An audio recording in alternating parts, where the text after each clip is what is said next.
नमस्कार, किसान समाचार में आपका स्वागत है। मैं हूं साइमा खान। सबसे पहले नजर हेडलाइंस पर।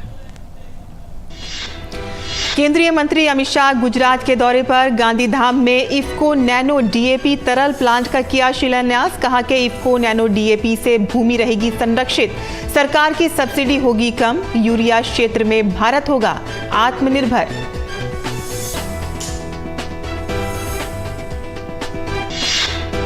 केंद्रीय सहकारिता मंत्रालय प्राथमिक कृषि ऋण समितियों का कर रहा है कंप्यूटरीकरण। पैक्स के कंप्यूटरीकरण से ग्रामीण अर्थव्यवस्था को मिल रही है गति और किसानों को हो रहा है लाभ।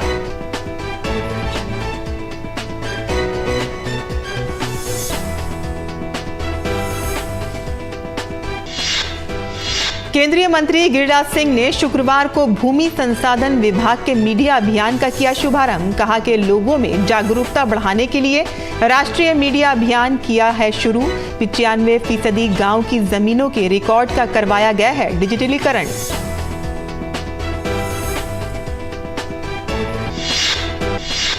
उत्तर प्रदेश के मुख्यमंत्री योगी आदित्यनाथ ने शुक्रवार को उत्तर प्रदेश विधानसभा के मानसून सत्र में कहा कि किसान की जाति, मत, मजहब नहीं, किसान के सम्मान के लिए प्रधानमंत्री किसान सम्मान निधि है, फसल बीमा, सॉइल हेल्थ कार्ड और एमएसपी है, जिसमें लागत है 1.5 गुना, दाम किया गया है तय।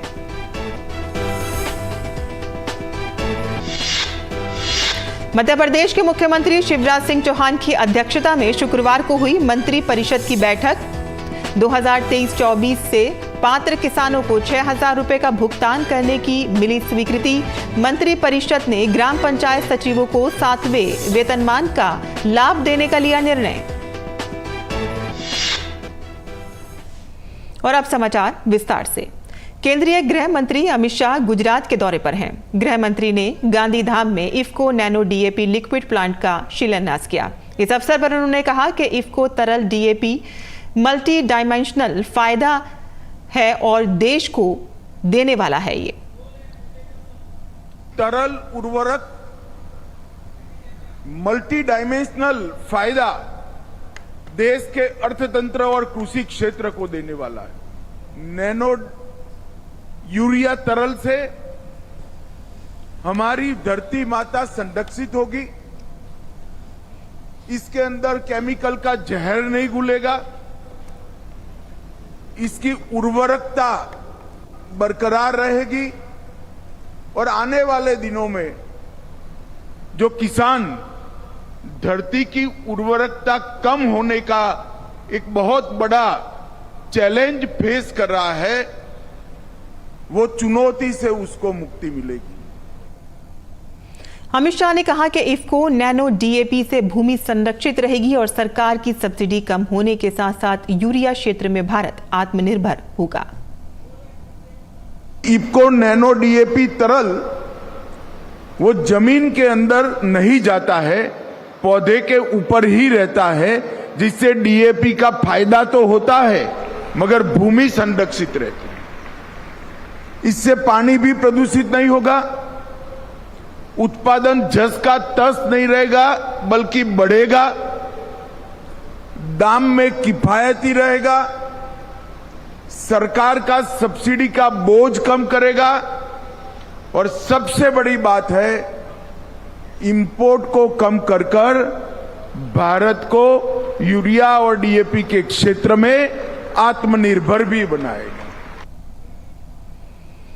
और भारत सरकार के सहकारिता मंत्रालय द्वारा प्राथमिक कृषि ऋण समितियों का कंप्यूटरीकरण किया जा रहा है।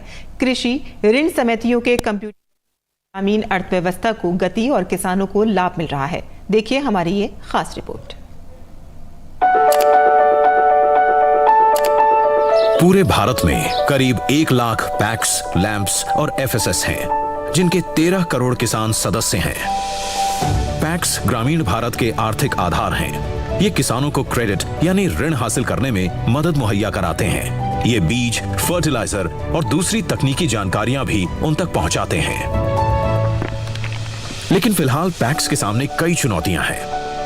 अकाउंटिंग की प्रणाली का मानकीकरण नहीं हुआ है और सदस्य किसान अपने रिकॉर्ड कागजात के रूप में रखते हैं। ये स्टेट कोऑपरेटिव बैंक और डिस्ट्रिक्ट कोऑपरेटिव बैंक के साथ ऑनलाइन नहीं जुड़े हैं। जिससे गलत प्रणालियों का पता लगाना मुश्किल हो जाता है और सदस्य किसानों को भी पैक्स के जरिए ऋण प्राप्त करने में देरी का सामना करना पड़ता है। माननीय प्रधानमंत्री श्री नरेंद्र मोदी के दूरदर्शी नेतृत्व में सहकारिता मंत्रालय ने पैक्स के कंप्यूटरीकरण और उसे स्टेट कोऑपरेटिव बैंक और डिस्ट्रिक्ट कोऑपरेटिव बैंकों के माध्यम से राष्ट्रीय स्तर पर नाबार्ड के साथ जोड़ने की एक परियोजना शुरू की है। हम 65,000 पैक्स को प्रथम चरण में कंप्यूटराइज करेंगे। इसका एक अच्छा सॉफ्टवेयर भी भारत सरकार का सहकारिता विभाग बना रहा है, जिसमें सारे काम को समाहित कर दिया जाएगा। माननीय गृह और सहकारिता मंत्री श्री अमित शाह के दिशा निर्देश में 2,516 करोड़ रुपए की कुल लागत से 63,000 पैक्स कंप्यूटरीकृत किए जाएंगे। इससे गरीबों की सुविधाओं में तो बढ़ोतरी होगी ही होगी और ग्रामीण अर्थव्यवस्था को भी नई ऊर्जा और नई ताकत मिलेगी। इसमें ऊर्जा का संचार भी होगा। हर पैक्स को एक कंप्यूटर, प्रिंटर और हार्डवेयर से जुड़ी सहायता दी जाएगी। सुचारू रूप से काम करने के लिए भारत सरकार के दिशा निर्देश पर नाबार्ड ने एक सॉफ्टवेयर तैयार किया है जो विभिन्न क्षेत्रीय भाषाओं में भी विकसित किया जाएगा और राष्ट्रीय नेटवर्क का आधार होगा। ये ERP आधारित सामान सॉफ्टवेयर है जो पैक्स के संबंधित सभी कारोबारी गतिविधियों को संभालने में सक्षम है। इसके जरिए पैक्स अन्य सेवाओं जैसे कि अनाज भंडारण, गोदाम, पेट्रोल पंप तथा गैस कनेक्शन आदि दे पाएंगे। पैक्स के कंप्यूटरीकरण से सहकारी बैंकों द्वारा किसानों को दी जाने वाली 5 लाख करोड़ से अधिक की धनराशि का मानकीकरण ऑनलाइन हो जाएगा, जिससे STCB और DCCB की भागीदारी और मजबूत होगी। नाबार्ड द्वारा 5 साल की अवधि के लिए मदद उपलब्ध कराने के उद्देश्य से सिस्टम इंटीग्रेटर्स को नियुक्त किया जाएगा और सदस्यों को प्रशिक्षण भी दिया जाएगा। पर यह कंप्यूटरीकरण किसानों को कैसे फायदा पहुंचाएगा? इस सॉफ्टवेयर से पैक्स के कार्यकलापों में पारदर्शिता आएगी तथा डिस्ट्रिक्ट रजिस्ट्रार द्वारा ऑनलाइन ऑडिट संभव हो पाएगा। सिस्टम पेपरलेस होगा, पैक्स का खर्च घटेगा, कामकाज में कार्यकुशलता बढ़ेगी और कारोबार भी बढ़ेगा। छोटी अवधि के ऋणों की स्वीकृति की प्रक्रिया में तेजी आएगी और लेन देन की लागत भी घटेगी। किसान ऋण संबंधी सेवाओं को अपने घर से ही प्राप्त कर सकेंगे। ऐसे कंप्यूटरीकृत नेटवर्क से किसान राज्यों और केंद्र सरकार की योजनाओं और सेवाओं का आसानी से लाभ ले पाएंगे। जो भी किसान का डाटा है, चाहे लोन संबंधी डाटा है, उसे कितनी किस्त बैठती है, जो भी हिसाब है वो ऑनलाइन होगा। इसलिए जो लेन देन में जो एक पारदर्शिता आएगी वो इस कंप्यूटराइजेशन की वजह से आएगी। पैक्स के क्षेत्र में एक बड़ी शुरुआत हो चुकी है। अभी तक मंत्रालय को 24 राज्यों और 4 केंद्र शासित प्रदेशों से 58,000 से ज्यादा पैक्स के प्रस्ताव प्राप्त एवं स्वीकृत हो चुके हैं। कंप्यूटरीकरण से पैक्स अभियान और मजबूत होगा और इससे सदस्य किसान को और बेहतर सेवाएं मिल पाएंगी। तो हमसे जुड़िए और इस नई शुरुआत का हिस्सा बनिए। और केंद्रीय ग्रामीण विकास मंत्री गिरिराज सिंह ने कहा कि देश के 95% गांव की जमीनों के रिकॉर्ड का डिजिटलीकरण करवा दिया गया है और साथ ही बंजर भूमि के विकास के अलावा किसानों की आमदनी बढ़ाने के लिए मेड़ पर कैक्टस के पेड़ लगाने का अनूठा काम भी किया जा रहा है। हमारे संवाददाता OP यादव ने गिरिराज सिंह से बात की। संवाद जमीन का, संवाद देश का, जमीन मेरी, आपकी और देश की, ये जो महत्वपूर्ण शब्द है, ये केंद्रीय मंत्री गिरिराज सिंह की संकल्पना के जरिए ग्रामीण भारत को आर्थिक रूप से सशक्त और मजबूत बनाने का एक पूर्ण महत्वकालीन विजन है। क्या है इसकी संकल्पना और भविष्य की रूपरेखा, इस पर बात करने के लिए खुद मंत्री मौजूद है। सर, 70 साल से अधिक का कार्यकाल, कई सरकारें आई और गई, लेकिन गाँव में जमीन के रिकॉर्ड कभी दुरुस्त नहीं हुए, झगड़ों के चलते आर्थिक नुकसान हुआ और खेती की जमीन भी बंजर पड़ी रही। क्या कहेंगे? भारत सरकार का ग्रामीण विकास मंत्रालय का लैंड रिसोर्स विभाग, हमने एक मीडिया को लॉन्च किया। जब पूरा काम किया तो जिस विषय को आपने रखा है उसमें देश में 143 मिलियन हेक्टेयर जमीन है खेती योग्य, आबादी पूरी दुनिया से सबसे अधिक, जमीन 2.4%। ऐसी स्थिति में 2047 जो अमृत काल का होगा, प्रधानमंत्री ने उसको दृष्टि में रख के बंजर भूमि को, डिग्रेडेबल लैंड को ट्रीट करने का बीड़ा उठाया और कहा कि 2047 में कोई भूखा नंगा नहीं होगा, विवाद नहीं होगा, गांव विवाद रहित होगा। एक तरफ पंचायतों को स्वामित्व से और दूसरे तरफ जमीन का digital registry, cadastral map digital, भू आधार, ये सबको लिंक कर देने के बाद मेरा मानना है कि गांव में जो कचहरी का चक्कर लगाते लगाते आपस में झगड़ा झंझट करते हैं, वो उससे छुटकारा मिलेगा और एक नई उत्साह के साथ ईज ऑफ लिविंग और ईज ऑफ डूइंग दोनों इसमें है। बात करें काम में पारदर्शिता की, जीरो करप्शन की, तो इस रिकॉर्ड्स के ऑनलाइन होने से एक और जहां डिजिटल काम के साथ साथ पारदर्शिता आएगी, दूसरा बहुत सारे गांव में ऐसे लोग हैं जिनको लोन नहीं मिलता क्योंकि उनका डिजिटल रिकॉर्ड नहीं है, लेकिन अब वो खुद अपनी ज़मीन का रिकॉर्ड से लोन भी ले लेंगे और उनकी मूल्य भी बढ़ेगा, तो उनका एक सामाजिक प्रतिष्ठा भी बढ़ेगी। किस तरह देखते हैं? बिल्कुल सही कहा। जैसे स्वामित्व में घरों का डिजिटल संपत्ति मिला, वैसे लैंड को जब हम नक्शा के साथ राज्य सरकार के साथ मिलकर के, तो उनको भू आधार की संपत्ति उनका अपना संपत्ति हो जाता है। ऐसे उनकी संपत्ति तो है ही, लेकिन उनके हाथ में होता है कि ये नंबर का आधार जमीन मेरा है। तो ये अब उनकी ताकत बढ़ेगी, बैंकों की में उनकी विश्वसनीयता बढ़ेगी और उनको ऋण लेने में सुविधा होगा। मेड़ पे आपने औषधीय पौधे लगाने की एक नई संकल्पना दी है, ये आर्थिक लाभ कमाने का जरिया है। औषधीय पौधे भी होते हैं घर में, छोटे छोटे दादी नानी के नुस्खे में भी ये काम आ जाते हैं, तो इससे एक नए भारत का उदय किस तरह देखते हैं? जहाँ जमीन से उपज होती थी 2 क्विंटल रागी, वहाँ 7 क्विंटल, 5 से 7 क्विंटल हो रहा है। तो एक तो ये मेड़ पर पेड़ ये भी लग हो रहा है, क्योंकि वहाँ हमने ट्रीट करके उसके भूमि में जल प्रबंधन करवाया है। तो जब जल प्रबंधन हो जाता है तो लोग की आंखें खुल जाती है और उसी जल प्रबंधन में जो ज़मीन बंजर जिसको कहते हैं, उसको ट्रीट करने के बाद उसमें गोल्ड उपज पैदा करने वाला कैक्टस को भी लगाया जाएगा। तो केंद्रीय मंत्री गिरिराज सिंह, जिनका माना कि भारत सरकार ने एक और जहां डिजिटलाइजेशन करके गांवों में कार्य को सुशासित करने के साथ साथ काम में पारदर्शिता लाने का काम किया है, वहीं दूसरों ग्रामीण जीवन को सरल और आसान बनाकर एक भारत श्रेष्ठ भारत की संकल्पना को सच्चे मायनों में साकार करने का भी काम किया है। मेरे सहयोगी कैमरामैन गोपाल दास के साथ मोपी यादव, डीडी न्यूज, दिल्ली। और उत्तर प्रदेश के मुख्यमंत्री योगी आदित्यनाथ ने शुक्रवार को उत्तर प्रदेश विधानसभा के मानसून सत्र में सपा मुखिया अखिलेश यादव पर पलटवार करते हुए कहा कि किसान कभी आपके एजेंडे में रहे ही नहीं। हमारे लिए किसान किसी जाति में नहीं बटा है, किसान की जाति मत मजहब नहीं है, किसान के सम्मान के लिए प्रधानमंत्री किसान सम्मान निधि है। हमारे यहाँ भारत का हर व्यक्ति किसान है। यहाँ किसान जाति में नहीं बटा है, किसान की एक ही जाति, वो किसान है।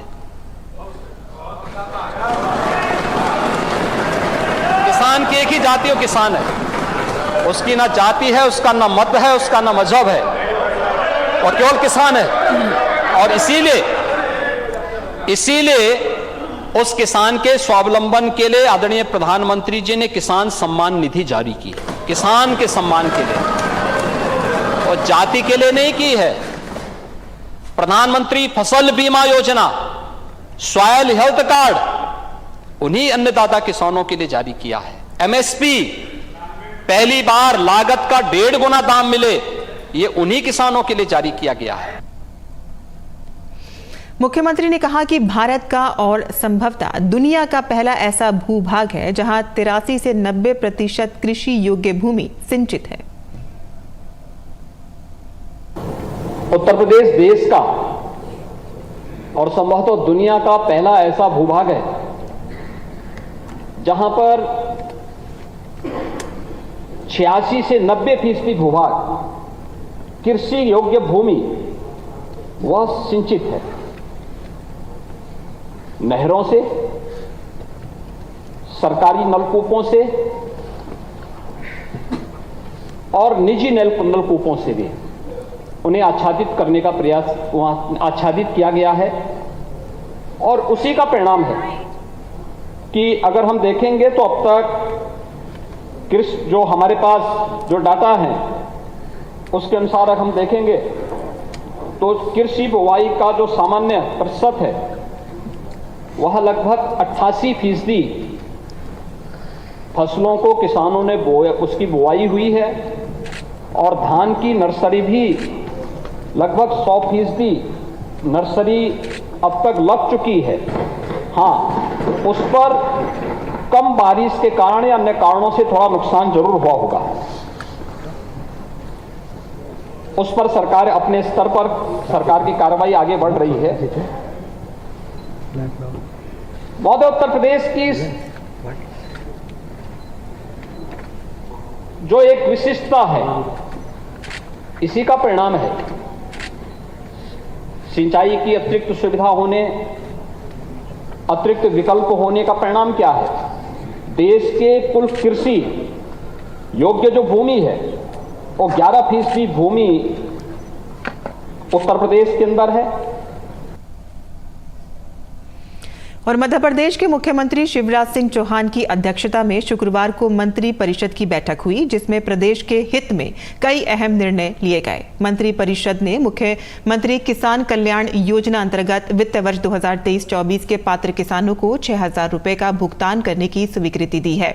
पूर्व में 1 अप्रैल से 31 अगस्त एवं 1 सितंबर से 31 मार्च की अवधि में 2 समान किश्तों में कुल 4,000 रुपए का भुगतान किया जाता था और अब वित्त वर्ष 2023-24 से 1 अप्रैल से 31 जुलाई, 1 अगस्त से 30 नवंबर एवं 1 दिसंबर से 31 मार्च की अवधि में कुल 3 समान किश्तों में कुल 6,000 रुपए का भुगतान पात्र किसानों को करने की स्वीकृति दी गई है। वहीं मंत्री परिषद ने ग्राम पंचायत सचिवों को 7वें वेतनमान का लाभ देने का निर्णय लिया है और इस पर आने वाले अतिरिक्त व्यवहार राशि 178 करोड़ 88 लाख रुपए को गौण खनिज मद में अतिरिक्त रूप से उपलब्ध कराए जाने का निर्णय लिया गया है।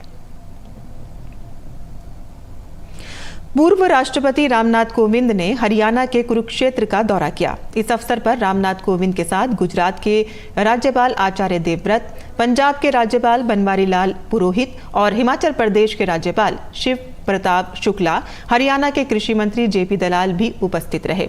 पूर्व राष्ट्रपति ने गुजरात के राज्यपाल आचार्य देवव्रत के प्राकृतिक खेती फार्म का अवलोकन किया। इस अवसर पर रामनाथ कोविंद ने कहा कि उन्हें जैविक खेती देख न केवल सुकून मिला है बल्कि ये विश्वास भी बना है कि यूरिया और रासायनिक खाद को छोड़कर हमें इस खेती को अपनाना ही होगा और इसे अपनाकर हमारा देश कृषि की दृष्टि से बहुत आगे बढ़ सकता है। पूर्व राष्ट्रपति ने कहा कि भारत की सबसे प्राचीन कृषि परंपरा प्राकृतिक खेती है और यही जैव खेती का भी विकसित रूप है। मैं चाहता हूं कि पूरा देश धीरे धीरे, पहले यूरिया और केमिकल फर्टिलाइजर उस पर जो हम चल पड़े थे उससे हट कर के फिर हमने जैविक खेती अडॉप्ट की और जैविक खेती का भी जो इम्प्रूव्ड फॉर्म है या हम इसको कहें कि भारत की कृषि उत्पादन की जो सबसे प्राचीन परंपरा है वो परंपरा प्राकृतिक खेती है और उसको यदि हम जितनी जल्दी अडॉप्ट कर सके, यद्यपि सरकारों के लिए आसान नहीं है, लेकिन धीरे धीरे यदि इसको करेंगे तो मुझे लगता है शायद नहीं, मैं विश्वास है मुझे कि हमारा देश अभी कुछ कंट्री को हम सप्लाई करते हैं। मुझे लगता है कि पूरे विश्व भर की जो जनसंख्या है, पूरी वसुंधरा उसकी हम भूख को जो है उसकी हम तृप्ति दे सकते हैं इस खेती के माध्यम से। और किसान समाचार में अब बात करते हैं मंडी भाव की और आइए देखते हैं कि क्या रहा देश भर की मंडियों का भाव।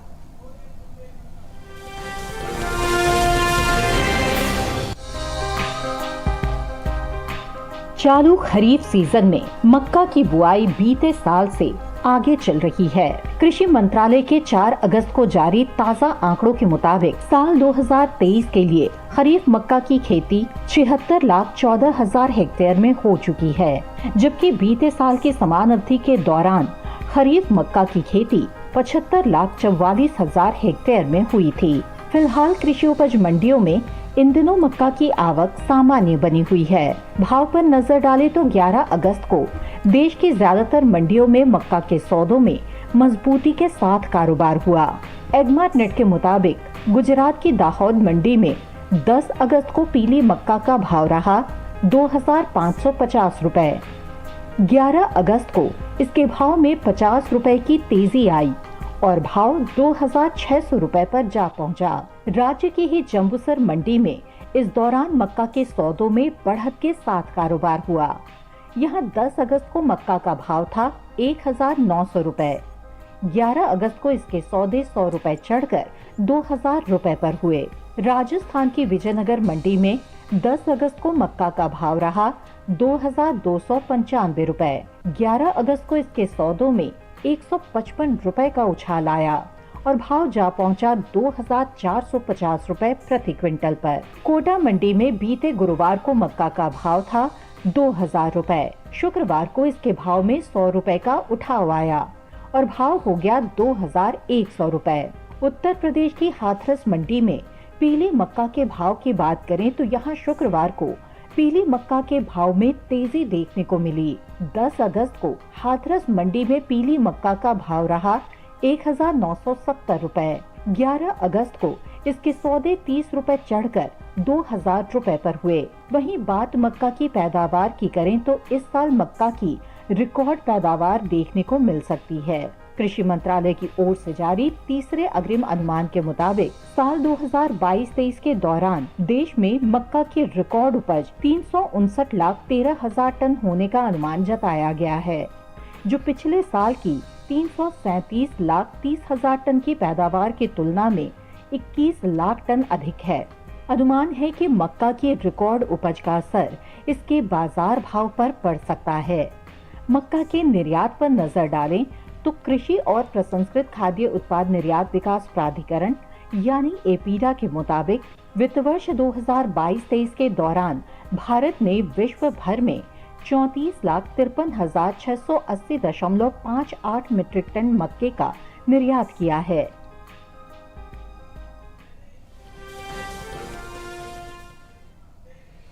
और मंडी खबर के बाद आइए अब नजर डालते हैं कुछ और खास खबरों पर। भारतीय जनता पार्टी पश्चिम बंगाल के हावड़ा में क्षेत्रीय पंचायती राज परिषद को प्रधानमंत्री नरेंद्र मोदी ने वीडियो कॉन्फ्रेंसिंग के माध्यम से संबोधित किया। पीएम मोदी ने कहा कि भारतीय जनता पार्टी के कार्यकर्ताओं से मिलने से मुझे हमेशा प्रेरणा मिलती है, नया उत्साह मिलता है। प्रधानमंत्री नरेंद्र मोदी ने कहा कि पूर्वोत्तर भारत में देश का विकास एक मजबूत स्तंभ, देश के विकास का एक मजबूत इंजन होने का पूरा सामर्थ्य है। संसद का मॉनसून सत्र संपन्न हो गया है। इस दौरान लोकसभा में उत्पादकता 45% और राज्यसभा में 63% दर्ज की गई। केंद्र सरकार ने भारतीय नागरिकों को नाइजर छोड़ने की सलाह दी है। विदेश मंत्रालय के प्रवक्ता अरिंदम बागची ने नई दिल्ली में संवाददाताओं से बातचीत में भारतीय नागरिकों से नियामी में भारतीय दूतावास में तत्काल पंजीकरण कराने का आग्रह किया है। पिछले कुछ समय से हिंसा से प्रभावित मणिपुर राज्य में कानून और व्यवस्था की स्थिति में लगातार सुधार हो रहा है। राज्य सरकार ने प्रदेश में किसी भी अप्रिय घटना को रोकने के लिए आवश्यक सुरक्षा उपाय उठाने के निर्देश दिए हैं। आज से फिट इंडिया क्विज के दूसरे संस्करण का ओटीटी प्लेटफॉर्म डिज्नी हॉटस्टार पर प्रसारण शुरू हो चुका है। फिट इंडिया क्विज के तहत हर शनिवार और रविवार को सुबह 8 बजे कुल 13 एपिसोड प्रसारित किए जाएंगे। उत्तराखंड के पहाड़ों पर हो रही भारी बारिश से मैदानी इलाकों में भी नदियां उफान पर हैं। रामगंगा नदी में जलस्तर बढ़ने के बाद कई इलाके जलमग्न हो गए हैं। दिल्ली में स्वतंत्रता दिवस के अवसर पर 15 अगस्त को दिल्ली से होकर गुजरने वाली या दिल्ली पहुंचने वाली कई रेलगाड़ियों के मार्गों में परिवर्तन किया गया है। और किसान समाचार में आज के लिए बस इतना ही। अनुमति दें। नमस्कार।